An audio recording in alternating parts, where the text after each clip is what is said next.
குருவடிகளே சரணம். Hello friends and viewers, எல்லாருக்கும் வணக்கம். மகான் திருமூலர் அவர்கள் அருள் செய்த திருமந்திரம் பாடல்களில் 3ஆம் தந்திரத்தில் பிரிவு 2 இயமம் என்ற தலைப்பில் சொல்லப்பட்டிருக்கும் பாடல்களும் அதற்கான விளக்கமும் பார்க்க போறோம். இயமம் அப்படின்னா தீயவைகளை செய்யாமல் ஒழுகுதல். பாடல் 553 இயமத்தை இடைவிடாது செய்ய வேண்டும். எழுந்து நீர் பெய்யினும் 8 திசையும் செழுந்தன் நியமங்கள் செய்மின் என்றண்ணல் கொழுந்தன் பவள குளிர்சடையோடே எழுந்திய நால்வர் கருள் புரிந்தானே.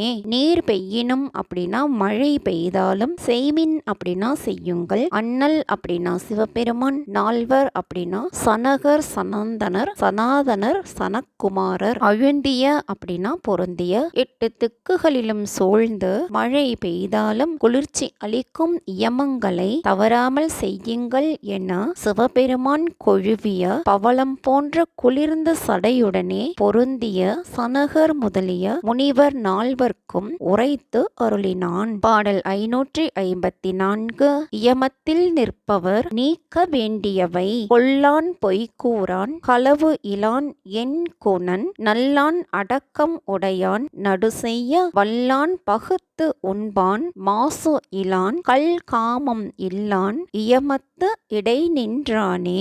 என் குணன் அப்படின்னா மற்றவரால் மதிக்கப்படும் குணம் உடையவன், ஆராய்ச்சி செய்யும் குணம் உடையவன் அப்படின்னு சொல்லலாம். கொல்லாமை, பொய் சொல்லாமை, திருடாமை, ஆராய்ச்சி உடைமை, கல் உண்ணாமை, காமம் கொள்ளாமை, குற்றம் இல்லாமை ஆகிய இந்த பண்புகளுடன் ஆராய்ச்சியும் நல்ல குணமும் நடுநிலைமையும் பணிவு உடைமையும் நீதி உடைமையும் உடையவன் இயமம் செய்ய தகுதியானவன். இதுதாங்க இந்த பாட்டோட பொருள். என்ன ஃப்ரெண்ட்ஸ், பாடல்களும் விளக்கமும் உங்களுக்கும் தெளிவா புரிஞ்சிருக்கும்னு நினைக்கிறேன். மீண்டும் நியமம், அதாவது நல்லவற்றை செய்தல் என்ற தலைப்பில் சொல்லப்பட்டிருக்கும் பாடல்களும் அதற்கான விளக்கமும் பற்றின வீடியோல சந்திக்கலாம். தேங்க்யூ.